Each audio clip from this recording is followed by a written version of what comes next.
फॉगवन asset plus smart सीएमएमएस एक innovative software बनाया गया है मेंटेनेंस ऑपरेशन के लिए। फॉगवन एसेट प्लस यूज़ करके आप अपने इंडस्ट्रीज़, फैसिलिटीज़ या फिर फैक्ट्रीज़ में एसेट मेंटेनेंस और एसेट परफॉर्मेंस मॉनिटरिंग कर सकते हैं। कुछ यूजेस एसेट प्लस के जैसे कि आप अपने एसेट का डाउन टाइम रिड्यूस कर सकते हैं, कॉस्ट कंट्रोल कर सकते हैं, एसेट की इफ़िशियंसी बढ़ा सकते हैं और health and safety workers and engineer की इम्प्रूव कर सकते हैं। तो आज के वीडियो में हम देखने वाले हैं कि हम फॉगवन एसेट प्लस में पार्ट्स को वर्क ऑर्डर से एलोकेट एंड डी एलोकेट कैसे कर सकते हैं।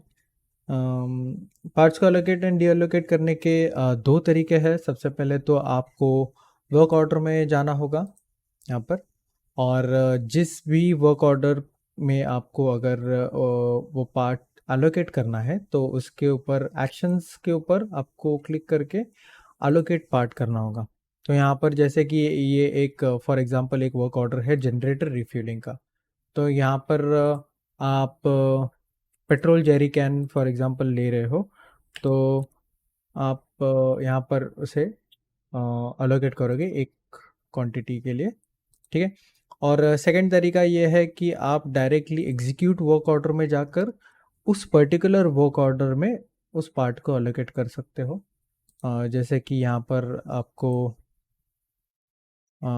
डीजल जेरी कैन है, तो अगर इंजीनियर को पता नहीं है कि जनरेटर में कौन सा फ्यूल जाता है तो वो यहाँ पर दोनों जेरी कैन्स जो है अलोकेट कर सकता है खुद के लिए पार्ट से, जिससे वो जेरी कैन्स दूसरे वर्क ऑर्डर में यूज़ नहीं होंगे।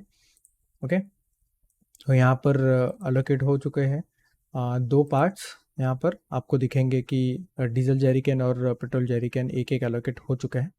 तो यहाँ पर जो इंजीनियर है उसे कंप्लीट करके अगर वो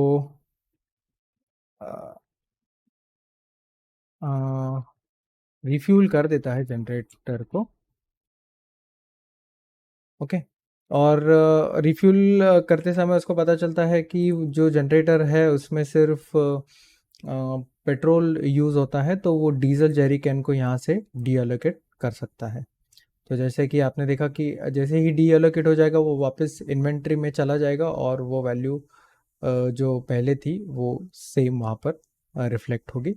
और यहाँ पर जैसे कि एक पार्ट एक पेट्रोल जेरी कैन यूज़ हुआ है, तो यहाँ पर आप लिख सकते हो और इस वर्क ऑर्डर को यहाँ पर कंप्लीट कर सकते हो,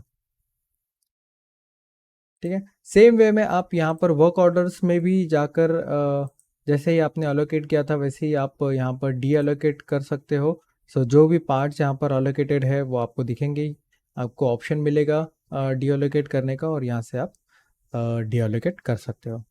तो इसी तरीके से आप फॉगवन एसेट प्लस में पार्ट्स जो है उनको एक वर्क ऑर्डर से अलोकेट और डी अलोकेट कर सकते हो। Thank you for watching the video.